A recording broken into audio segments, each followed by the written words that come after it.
Seeing the real constraints of 2026 through the World Bank report, Part 1 opening. Let me start with a number you've probably already seen. On January 13th, 2026, the World Bank released its latest Global Economic Prospects report. Every major headline focused on the same figure, 2.6%. Global growth for 2026 up 0.2 percentage points. Markets took it as a sign of resilience. Risk appetite bounced.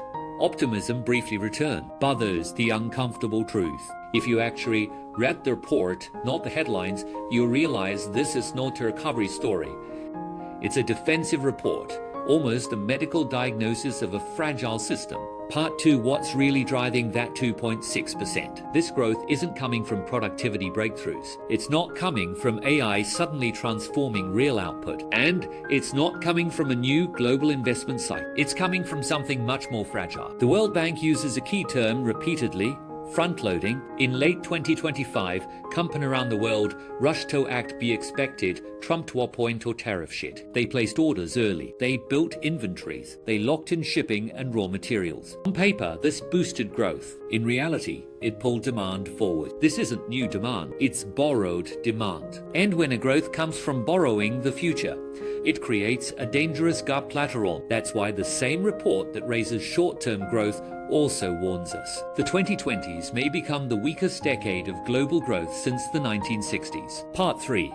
Why the World Bank calls this a lost decade. To understand claim, Winnie Dunn framework, secular stagnation, first articulated by Larry Summers. This isn't about recession, it's about shrinking growth ceiling. 3 long-term constraints are hitting at the same time: aging populations, diminishing tech returns, and fewer high-quality investment opportunities. Global capital intensity growth is now at a 30-year low. The problem isn't lack of money, it's lack of places worth putting it.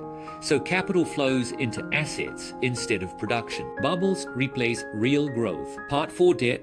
From risk to constraint, now add debt. In emerging markets, over 40% of low-income countries face debt distress. In the US, interest payments are projected to exceed defense spending. Debt is no longer a shock absorber. It's a structural break. Part 5, AI factor. Here's where expectations collapse. AI investment is massive. Data center capex is up over 40%, but productivity barely moves. This is the solo paradox. 2026 edition. You see AI everywhere except in productivity data. That doesn't mean AI fail. It means diffusion, institutions, and infrastructure move far slower than markets assume. Part 6, trade wars and the illusion of resilience. Now let's talk about trade. In 2025, something shame happened. Despite rising tariffs, global trade looked strong. This confused many people. But it wasn't resilience. It wastegate behavior. Companies shipped early to avoid future costs. Backlog, inventory surged. This is what I call mirror prosperity. It looks like growth, but it's just future demand dragged into the present. Let me pause here and ask you a question. When do you think the side effects show up? Mid-2026? Late 2026? Or after 2027? Put your answer in the comments. We'll see who's reading the signals correctly. Part C, trade fragmentation.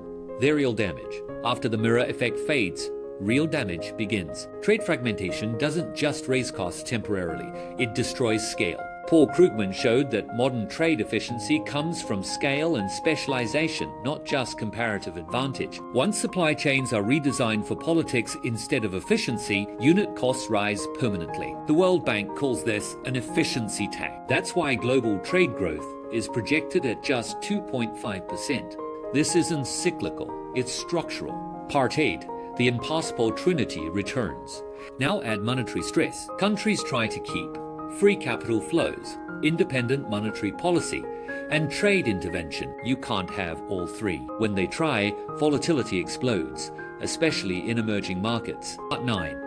The politicization of central bank. This is where things get dangerous. Central bank independence has been the last credibility anchor, but recent events in the US suggest monetary policy is becoming politicized. This revives the nightmare of time inconsistency. Markets anticipate short term inflation tricks. Inflation expectations rise. Credibility erodes. The real risk of 2026 isn't inflation. It's the collapse of the framework that controls it. Part 10, technology won't save us. Not yet. AI was supposed to be the escape hatch. The World Bank isn't convinced. Compute is rising faster than efficiency. Energy constraints are tightening. AI power is concentrated in a few countries. For many economies, AI doesn't enable leapfrogging. It widens the survival gap. Part 11 Sohatawido. Here's the key takeaway.